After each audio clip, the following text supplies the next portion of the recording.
আজকে লাঞ্চ করতে এলাম চারমিনার ঘুরতে এসে বিখ্যাত রেস্টুরেন্ট সাদাব রেস্টুরেন্টে। এখানে বিখ্যাত বিরিয়ানি, অন্য কিছুও পাওয়া যায়।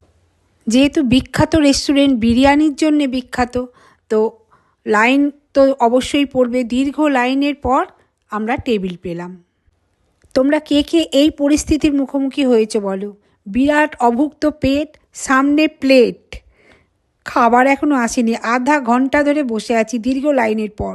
অবশেষে সব অপেক্ষার অবসান ঘটিয়ে বিরিয়ানি হাজির। একটা চিকেন বিরিয়ানি, একটা মাটন বিরিয়ানি, আর তার সঙ্গে একটা হচ্ছে কী যেন নিয়েছিলাম গো,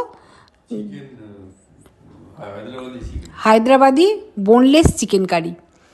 তো আর একটা রায়তা দিয়েছে, স্যালাড দিয়েছে, আর একটা কি একটা দেয় ডালের মতো, জানি না, ওটা তো কেউ খায় না, ফেলেই রাখা হয়, কিন্তু রায়তাটা আমি খাই। তো দেখো কতটা করে দিয়েছে, মানে দুটো নিয়েছি, একটা চিকেন বিরিয়ানি একটা মাটন বিরিয়ানি, 3 জনে খাবো। তো খুব সুন্দর গন্ধ বেরিয়েছে, দারুণ গন্ধ বেরিয়েছে। তো সার্ভ করে দিচ্ছে আমাদের। কিন্তু এতক্ষণ অপেক্ষার পর বিরিয়ানিটা দেখে যেন মনে হলো যেন প্রাণটা জুড়ালো। আর মাটনগুলো দেখে যা লোভ লাগছিল, ভাবা যায় না। তো ইনি এই ওয়েটার সার্ভ করে দিল বিরিয়ানিটা। চলো খাই।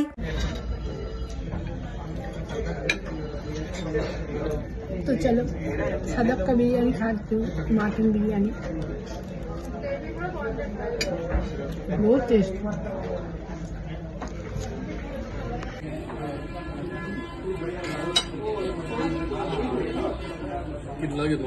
दारुण, दुर्दाন্ত।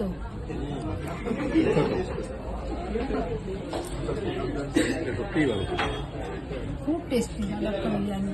এটা এখানকার ফেমাস, কিন্তু দারুণ, সত্যিই ফেমাস। মাটনগুলো দেখো এত সফট আর এত জুসি,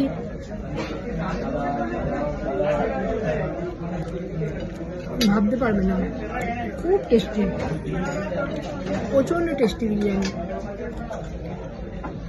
হায়দ্রাবাদে আগে ছিল আলফা, আবার প্যারাডাইস, কিন্তু ওই দুটোই এখন আর ভালো নেই। এখন এই সাদাবের বিরিয়ানি সবচেয়ে সুন্দর।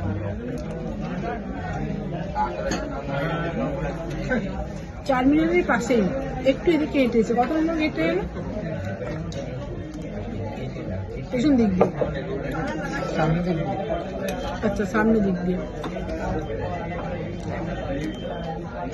খুব টেস্টি।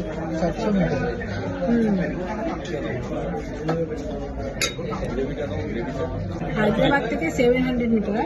হায়দ্রাবাদ থেকে বলছি অ্যাকচুয়ালি গেট বলা যাবে না, 4টে গেট আছে চারমিনার। এটা একদম এন্ট্রান্স। এই যে গ্রেভি,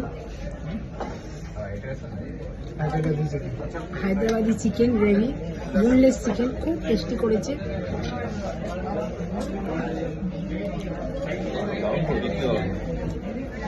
দারুণ। যেমন সুন্দর বিরিয়ানির টেস্ট, তেমনই গ্রেভিটা। আর সঙ্গে আমার যেটা সবচেয়ে ভালো লাগে সেটা হচ্ছে রায়তা, আমার ফেভারিট রায়তা।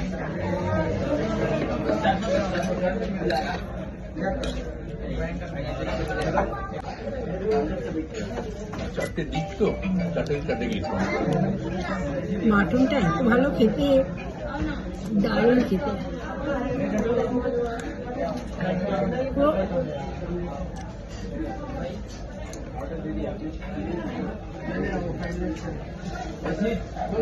তোমাদের বিয়ে করবে, বিয়ে বাড়িতে মেনু বানাতে বলছিল, তখন বলছো না সাদাবের বিরিয়ানি।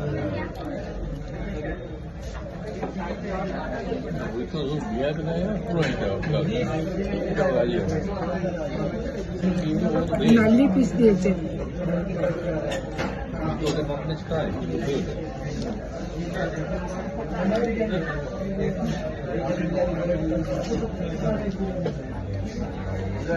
কি সুন্দর খেতে।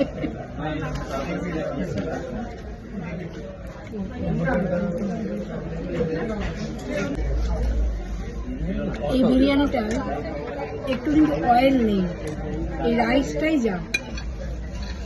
একদম অয়েল নেই।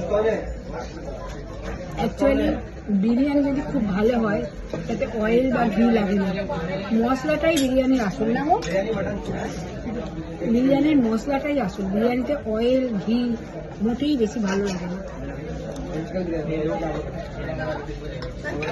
যেখানে ভালো বিরিয়ানি পাওয়া যায় তারা বলে যে মশলাটা আসল, তেল ঘিটা মোটেই বেশি দিলে সেই বিরিয়ানি ভালো হয়।